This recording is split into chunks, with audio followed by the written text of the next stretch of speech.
Breaking news చూస్తున్నాం. రంగారెడ్డి జిల్లా Meerpet police station పరిధిలో దారుణం చోటు చేసుకుంది. భార్యతో గొడవ పడిన భర్త క్షణికావేశంలో ఆమెను చంపేశాడు.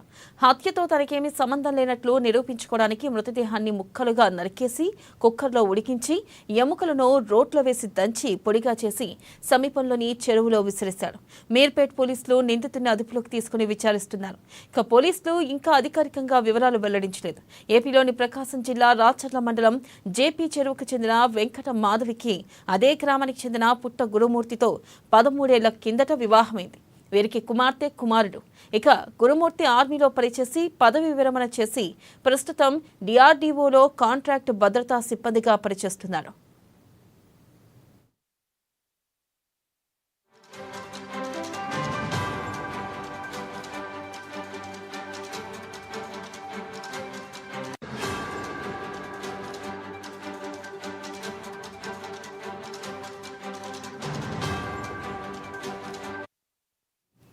రంగారెడ్డి జిల్లా మీర్పేట్ పోలీస్ స్టేషన్ పరిధిలో దారుణం చోటు చేసుకుంది. భార్యతో గొడవపడిన భర్త క్షణికావేశంలో ఆమెను చంపేశాడు.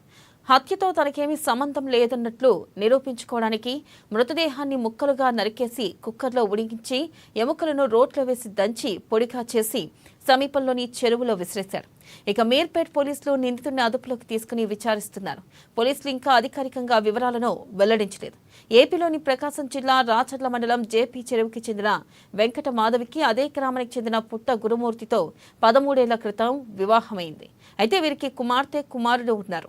గురుమూర్తి ఆర్మీలో పనిచేసి పదవి విరమణ చేసి ప్రస్తుతం డిఆర్డీఓలో కాంట్రాక్ట్ భద్రతా సిబ్బందిగా పనిచేస్తున్నాడు.